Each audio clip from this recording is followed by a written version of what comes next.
नहमदुहु व नुसल्ली अला रसूलिहिल करीम अम्मा बाद फ़ाऊज़ु बिल्लाहि मिनश शैतानिर रजीम बिस्मिल्लाहिर रहमानिर रहीम। अस्सलामु अलैकुम डियर व्यूअर्स, हमारा आज का टॉपिक है शादी समाजी और मुआशरती ज़रूरत क्यों है। आप जानते हैं कि मर्द और ख़वातीन इस जहाने रंगे बू को मेमार हैं, जिंदगी की संगे बुनियाद हैं और मुआशरे की दीवार की ईंट और पहली ईंट हैं। इसी से कायनात की शान व शौकत है, आबोताब और चहल पहल है।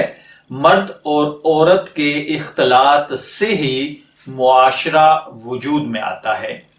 मर्द और औरत का ये रिश्ता अफजाइश के बाद माँ बाप, बेटा बेटी, बहन भाई में तब्दील हो जाता है, जो बादअज़ां दीगर अजीजो अकारिब, पड़ोसी और फिर आम इंसानी बरादरी में डिवाइड होता चला जाता है। अल्लाह ताला ने हजरत आदम अलैहिस्सलातु वस्सलाम को पैदा फरमाने के बाद उनके लिए एक रफीका हयात यानी हजरत हवा को पैदा फरमाया।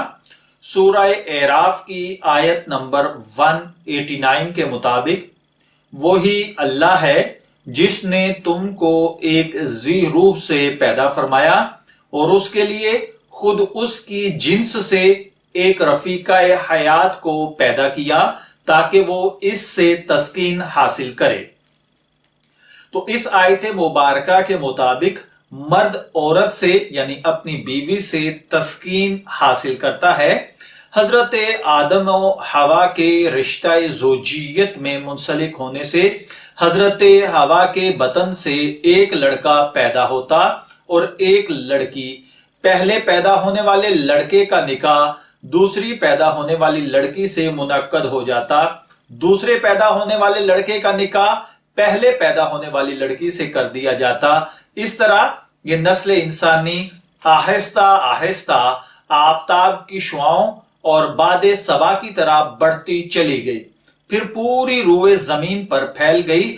चुनाचे कुरान मजीद में इरशाद रब्बानी है। सूरह निसा आयत 1 में अल्लाह ताला ने फरमाया है, ऐ लोगो उस अल्लाह से डरो जिसने तुमको एक जान से पैदा किया, फिर उससे इसका जोड़ा पैदा किया और दोनों से बहुत से मर्दों और औरतों को दुनिया में फैला दिया। मुआशरे की तश्कील के लिए एक मर्द और एक औरत का होना जरूरी है ताकि आपस के मिलाप से एक ऐसा मुबारक खुलिया तामीर कर सकें कि जिससे नौखेज नस्ल की परवरिश हो सके और एक मुस्लिम मुआशरा परवान चढ़ सके। इसलिए इस्लाम में शादी को निहायत अहमियत दी गई है और इसीलिए औरत को एक खामंद रखने का हुक्म भी दिया गया है ताकि उसकी औलाद, उसका नस्ब और उसकी नस्लें बुराइयों से महफूज रह सकें। मैं दुआ गो हूं कि अल्लाह ताला हमें इन बातों को समझकर इन पर अमल करने की तौफीक अता फरमाए। इजाजत चाहेंगे, फिर मिलेंगे किसी नए टॉपिक के साथ। तब तक के लिए अल्लाह हाफिज।